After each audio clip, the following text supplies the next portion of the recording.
UFC welterweight division matchup.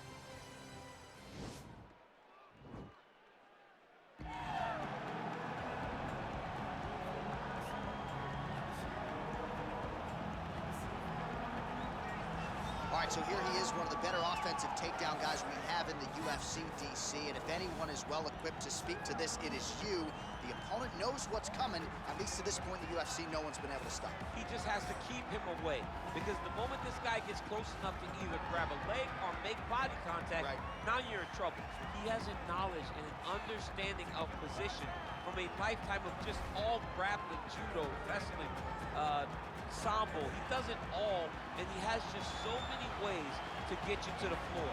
This guy once told me that if you can get your leg, he's going to finish. Because he's going to give you so many things to think about, you will not be able to process and keep up with him, and eventually you're on the mat. It's unbelievable to watch him apply that knowledge to the mixed martial arts fight. And as the wrestlers say, this is not a guy you want anywhere near your bracket. No, you don't want him in the bracket. All right, DC, here is Kamaru Usman back on the proven ground here tonight, and even dating to the Ultimate Fighter back in 2015. You got the sense pretty early on that we were looking at somebody special. He was able to cap it with the UFC championship. He's back on the horse here tonight. He has this undying belief in himself. He believes that through hard work, all the results will show, and they have for Kamaru Usman. From the pace and pressure he put on Dos Anjos, to the pace and pressure he put on Woodley, he shows now, and in those fights, why he's one of the best fighters in the welterweight division. And he's really coming into his own when it comes to his striking. Certainly he's had a lot of standard influences in his ear. Henry Hooft, of course, Greg Jones on the wrestling side. Kamaru Usman, as he put it way back in the day, is a real problem. Our tale of the tape for this highly anticipated welterweight fight. So a more than 5-year gap between these two fighters when it comes to the age, with similar height and reach. Bruce Buffer. Ladies and gentlemen, this fight is 3 rounds in the UFC welterweight division. Introducing first, fighting out of the blue corner. This man is a mixed martial artist, holding a professional record of 12 wins, no losses. He stands 62 inches tall, weighing in at 170 pounds. Fighting out of Stockholm, Sweden, Khamzat Chimaev. And now introducing his opponent, fighting out of the red corner, a wrestler holding a professional record of 20 wins, 3 losses. He stands 6 feet tall, weighing in at 170 pounds. Fighting out of Boca Raton, Florida, Kamaru, the Nigerian Nightmare, Usman. And when the action begins, our referee in charge of the octagon is Dan Murgliata. Dan Murgliata, your referee. You ready?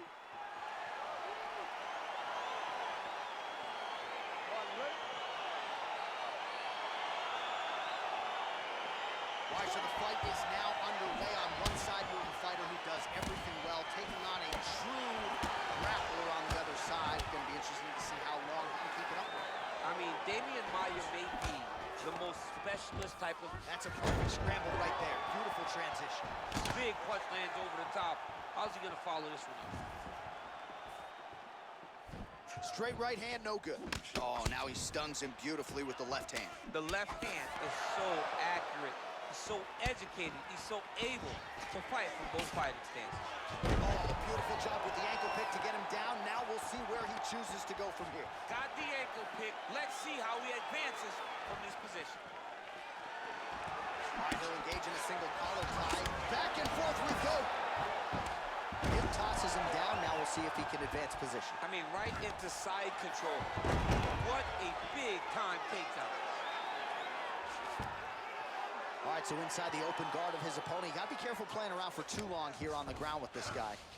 Now inside the closed guard. And he's gonna try to find ways to pass and move to a submission. He passes to half guard. Trying to pass the guard here, but a nice job by the bottom fighter defensively. Bottom fighter did a fantastic job of following with his hips, making sure he blocked any attempt to get past his guard. Down into his mouth.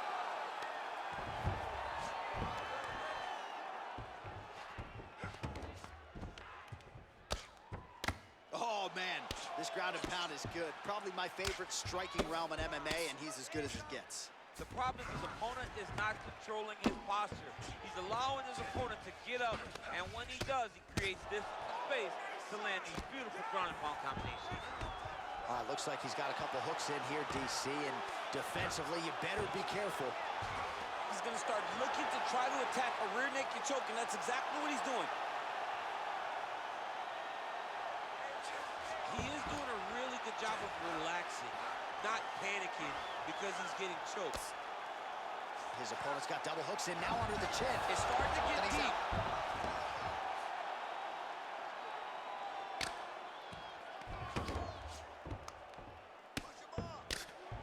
Under a minute now to go. Man, this is some serious ground and pound here, DC. He's not just staying busy for the sake of staying busy. These strikes are doing damage. Oh, yeah, no pity pat to this guy. This guy's trying to land, and he's trying to land effective strikes.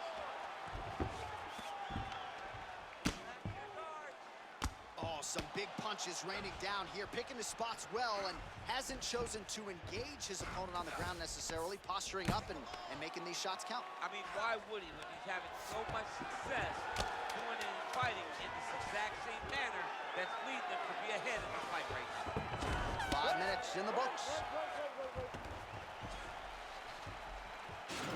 All right, no telestrator for DC tonight, but we'll get you some replays. And if you like face punching, that was a good round. Yeah, where's my telestrator, man? I want to draw this action. But yeah, John, you're right. It was the striking, it was the punches that really did allow him to take control of this round.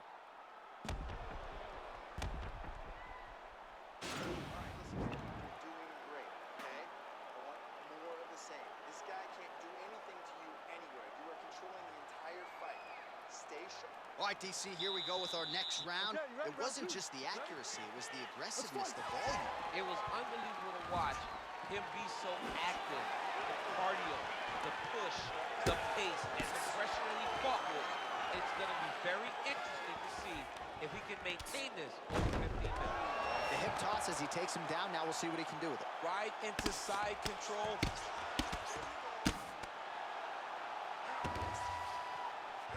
Oh, it looks like he's got him in a crucifix now, DC. A lot of body weight from the top position. How does he go about trying to finish this fight? He just needs to stay heavy. He's got to keep his weight down. He's got to be working, but not working recklessly, because this is a position that you can escape. Make sure you secure your opponent, and make sure you secure your opponent. Land strikes that matter and end this fight. Outstanding ground and pound here. Somewhat of a lost art in MMA, at least in terms of making sure that every strike counts. Not an issue for him. He's making every single one of them count. He is not pity-patting. He's not touching. Every punch that lands, he wants you to feel it. A lot of top pressure being applied here as he works out of side control. All right, he's got the full mount now. Is this one of the most dominant positions in MMA? Is that fair to say? It's a very dominant position. It's one of the most ideal positions you can get to, especially if you are fighting someone that doesn't truly understand that they're not in as much danger as they are, because it's dangerous, but there are a lot of outs, and if a person isn't very understanding of that, then you can really, really put some damage on them. All right, working out of side control here. His opponent trying to control posture, but you got to be careful here. Usman's eye is closing up now. Not good for him. Man, this is some serious ground and pound. He's trying to put this dude's head, like, through the canvas. He's one of the better ground and pound fighters we have in the entire UFC, and you're seeing why. All right, so he postures up here and now figures to rain down some ground strikes. Yeah, the ground and pound will be aplenty from this position. Well, anytime you are in a ground fighting situation with this fighter, you're potentially playing with fire. All right, bottom fighter here, maybe looking to hip escape, DC. And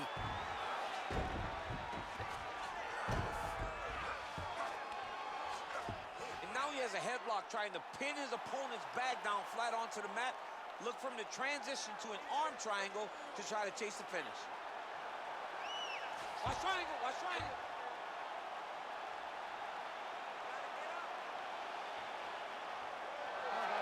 And he's out.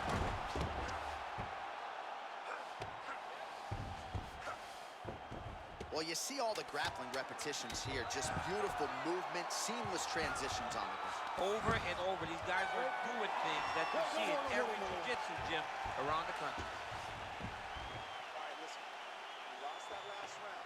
Now, it could be even, but I think you're down. I need you to go out there with the mindset that you need to take this round and win this fight.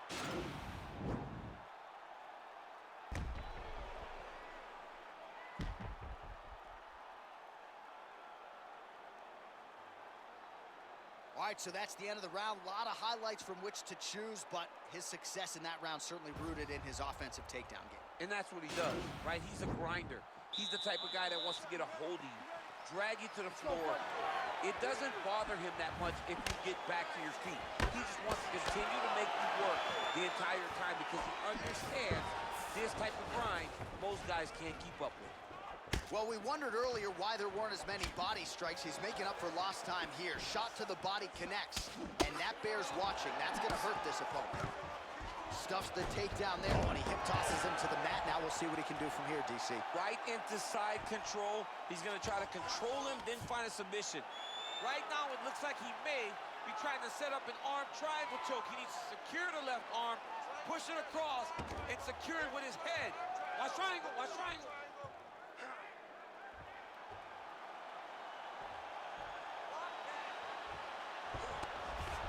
Nicely done. Well, pretty good work off of the bottom here by Usman. And he landed the right hand there. Well, there are few things more fun to watch in mixed martial arts than these type of transitions and scrambles on the ground. High-level grappling can really be entertaining. All right, so you got to be careful playing on the ground with this guy. You don't want to mess around for too long. Lands a strike now from the bottom. Nice work there by Usman. Under 3 minutes now to go in this one.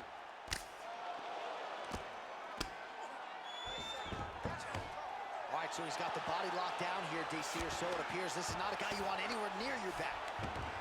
All right, he's very comfortable fighting off his back, DC. Now looks like he's trying to hip escape. Yeah, he's trying to hip escape or maybe look for a Kamaru here. He jumps on a headlock. We call this in wrestling just a headlock. And if you're not careful, you can get stuck in an arm triangle.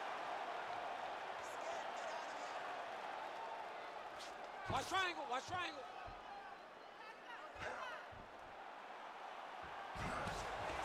Then he's out.